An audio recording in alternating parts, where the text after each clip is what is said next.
வணக்கம், நான் உங்களோட தனசேகர் பேசுறேன். என் கூட இருக்கிறது என்னுடைய ஃபேவரட் பேபி மோட்டகுமார். ஸோ குமாரோட ஊர் வந்து திருநெல்வேலி. அவங்க சென்னைக்கு வந்து செட்டில் ஆகி பல வருஷம் ஆச்சு. குமார் வந்து என்ன சொன்னான் அப்படின்னு கேட்டிங்கன்னா, அவன் பிறந்த உடனே அவங்க அம்மா வந்து அவனை கூட்டிகிட்டு போய் மொட்டை அடிக்கணும் அப்படின்னு வேண்டிக்கிட்டாங்க சொந்த ஊருக்கு அப்படின்னு கேட்டான்.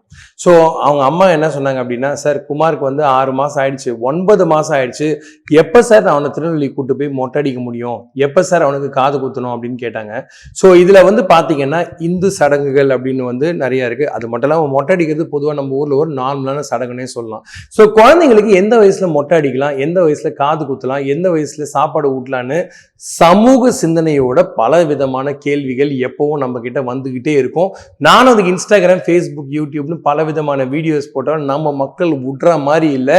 வேதாளம் முருங்கை மரத்தில் ஏறின கதை மாதிரி அது மேலே போகிறதும், விக்ரமாதித்த மாதிரி நான் பின்னாடி சுமக்கிறதும், திரும்ப வந்து உங்ககிட்ட பதில் சொல்கிறதும் வழக்கமாக போச்சு. இது SSL கேர் சேனல். நான் டாக்டர் தனசேகர்.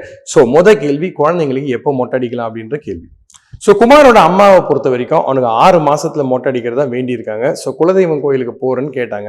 அப்போ அவங்க கேட்ட கேள்வி என்னன்னு கேட்டீங்கன்னா, மொட்டை அடிக்கிற சமயத்துல குமாரோட முன் மண்டையில ஒரு ஓட்டை இருக்கு சார், என்ன பண்ணலாம் அப்படின்னு.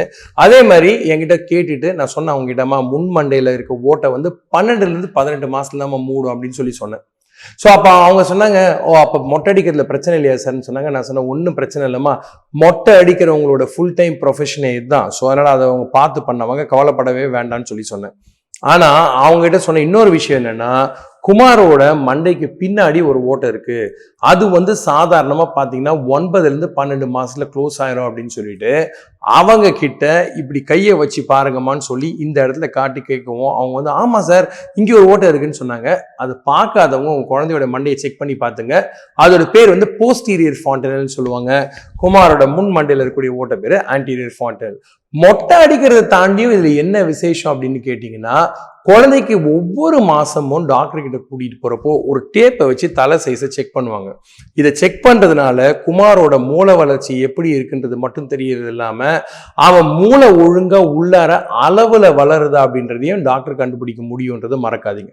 ஸோ மொட்டைக்கும் புத்திசாலித்தனத்துக்கும் ஒரு முக்கியமான கனெக்ஷன் மாசம் நீங்க பார்க்கக்கூடிய டெவலப்மெண்ட்ல இருக்குன்றதை மறக்க வேண்டாம். ஸோ இது முதல் விஷயம். ரெண்டாவது விஷயம் என்னன்னு கேட்டாங்கன்னா, சார் மொட்டை அடிக்காம எத்தனை நாள் சார் இருக்கலாம் அப்படின்னு. சில வீட்டில் நடக்கக்கூடிய சில துக்க நிகழ்ச்சிகள்னால சுப காரியங்கள் நடக்க முடியாமல் போயிடுது. எவ்வளவு வயசு வரைக்கும் அப்படின்னு பார்த்தீங்கன்னா, நிறைய குழந்தைங்க வந்து 2 வயசு 3 வயசு வரைக்கும் மொட்டை அடிக்காம சடமுடியோட வந்து கிளினிக் வருவாங்க. ஸோ இது ஒரு பிரச்சனையா அப்படின்னு கேட்டீங்கன்னா, இதுவுமே நம்ம ஊர்ல வந்து ஒரு பெரிய மித்துங்க. பிறந்த முடியை இறக்கலை அப்படின்னா கண்ணில் வந்து குழந்தைங்க வந்து ஏதாவது கண்ணை குத்திரும், பாவம் வந்துடும் அப்படின்னு சொல்லிட்டு ஒரு பெரிய நம்பிக்கை. ஆக்சுவலாக பார்த்தீங்கன்னா, குழந்தை பிறக்கிறப்ப இருக்கக்கூடிய பால் முடி அல்லது பூனை முடி பேர் வெர்னிக்ஸ் அப்படின்னு சொல்லக்கூடிய மெழுகையும் தாண்டி ஒரு முடி இருக்கும். இதுக்கு ஆங்கிலத்தில் இதோட பேர் வந்து லானுகோ ஹேர்னு சொல்லுவாங்க. ஸோ இந்த லானுகோ ஹேரை ஏதாவது பண்ணணுமான்னு கேட்டிங்கன்னா, நீங்கள் ஒன்றுமே பண்ண வேணாம். ஒரு முடியோட ஆயுசு காலம் 50 to 100 நாள், அதுவே தானாக கூட்டி தானாகவே போயிடும். ஸோ அதுக்கப்புறம் வரக்கூடிய முடி வந்து ஒரு குழந்தையோட தலை வழுக்கையா இருக்கா, அழகா இருக்கா, சொட்டையா இருக்கான்றதெல்லாம் முடிவு பண்ண வேண்டியது உங்களுடைய மரபணுக்கள் தான். ஸோ மொட்டை அடிக்கணும் அப்படின்ற ஒரு கட்டாயமே கிடையாது. அதே சமயம் 2 வயசு வரைக்கும் மொட்டை அடிக்கலைன்னா பிரச்சனைகள் எந்த விதத்தில் வரும்னு பார்த்தீங்கன்னா, சொல்ல வேண்டிய அவசியமே கிடையாது. டிராபிக்கல் கண்ட்ரியான இந்தியாவில் ஈரப்பசை அதிகமாக இருக்கிறதுனால குழந்தைங்களுக்கு ஈறு, பேனு, பொடுகு, பூஞ்சை இந்த மாதிரி பல பிரச்சனைகள் வரலாம். இப்படி வரக்கூடிய பிரச்சனையை தவிர்க்கிறதுக்கு, குழந்தைக்கு ஈறு பேன் வந்துச்சு அப்படின்னா வேலையை எல்லார் வீட்லையும் பண்றது மொட்டை அடிக்கிறது. ஆனா மொட்டை அடிக்க முடியாத குழந்தைங்களுக்கு பண்ண வேண்டிய விஷயம் என்னன்னா, குழந்தைங்களுக்கு தலையில வந்து பேனை போக்குறதுக்கு ஒரு லோஷன் இருக்கு, அதை தடவி கழுவி விட்டீங்கனாலே வேலை முடிஞ்சு போச்சு. நம்பர் 1. நம்பர் 2, நீங்க பண்ணக்கூடிய விஷயம் என்னன்னு கேட்டீங்கன்னா, ஈறு பேன், பொடுகு வீட்டில் இருக்கவங்க எல்லாருக்குமே ட்ரீட்மெண்ட் பண்றது 2வது விஷயம். நெக்ஸ்ட் ப்ராப்ளம் என்னன்னா, தலையை முடிச்சிட்டோம், முடியை முடிச்சிட்டோம், காதுக்கு வருவோம். ஸோ இப்போ இந்த காது குத்துறதுல பார்த்தீங்கன்னா பல பேருக்கு இருக்கக்கூடிய குழப்பம் வந்து 2 விஷயங்கள். ஒன்று, காது குத்துறப்ப எந்த மெத்தட் பெஸ்ட்டு. இன்னொரு விஷயம், காது குத்துறதுக்கு முன்னாடி லோஷன் தடவணுமா வேணாமா. காது குத்துற ப்ராசஸை பொறுத்த வரைக்கும் 2 விதமான விஷயங்கள் இருக்கு. ஒன்று வந்து நீங்க வீட்டில் இருந்து அல்லது பத்தர் மூலமா குத்துறது, இல்லை கன் ஷாட்.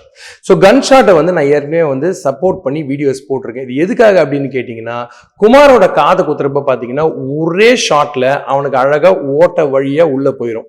இப்போ நம்ம பத்தர் மூலமா குத்துறது தப்பு கிடையாது, ஆனால் எது பெஸ்ட்டுன்னு தான் இங்கே பிரச்சனை. 2வது, நெக்ஸ்ட் கொஸ்டின், எல்லாருமே கேட்கக்கூடிய ஒரு கேள்வி, காது குத்துறப்ப குழந்தைக்கு வலிக்காம இருக்கிறதுக்கு க்ரீம் போடணுமா அப்படின்னு கேட்பாங்க. நானும் எழுதி கொடுப்பேன். ஆனா ஆக்சுவலா பாத்தீங்கன்னா க்ரீம் வந்து பெருசா வேலை செய்ய போறது கிடையாது. ஏன்னா குமாரோட தோல் பகுதியில மட்டும்தான் மரத்துப்புற ஆயின்மெண்ட் வேலை செய்யுமே தவிர ஆழமா இருக்கக்கூடிய பகுதிகளில் அது வேலை செய்யாது. அது மட்டும் இல்லாமல் நீங்கள் மொட்டடிக்கிறப்போ ஒரு குழந்தைய நம்ம ஊரில் எப்படிலாம் டார்ச்சர் பண்ணுவோம் உங்களுக்கு சொல்ல வேண்டிய அவசியம் கிடையாது.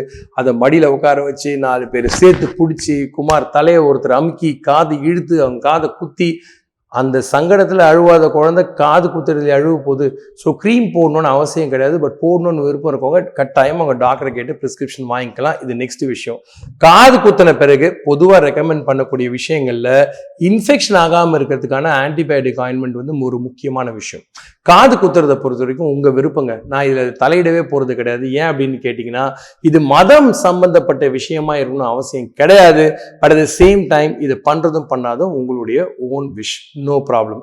ஸோ இது ரெண்டாவது விஷயம். நம்மளுடைய சடங்கு முறைகளில் அடுத்து இன்னொரு விஷயம் என்னன்னு பார்த்தீங்கன்னா அரண்யான் கொடி நான் சொல்லணும். ஏன் அப்படின்னு கேட்டிங்கன்னா அரணா கயிறுன்னு சொல்லக்கூடிய இந்த விஷயம் நிறைய குழந்தைங்களுக்கு இடுப்பில் போடுறாங்க. ஆனால் முக்கியமாக எல்லாரும் கவனிக்காத விஷயம் என்னன்னு கேட்டிங்கன்னா அந்த இடத்துல இருக்கக்கூடிய கயிறுனால வரக்கூடிய ஈரப்பதத்தினால நிறைய குழந்தைங்களுக்கு பூஞ்சை, அதாவது ஃபங்கல் இன்ஃபெக்ஷன் அந்த அரணா கொடி கீழே வந்துடுது.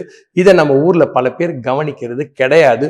ஸோ தயவு செய்து இடுப்பில் மாற்ற அரணா கொடியாக இருந்தாலும் சரி, கையில் மாற்ற வசம்பா இருந்தாலும் சரி, அடிக்கடி மாத்துறதுக்கு முக்கியமான எஃபர்ட் எடுங்க.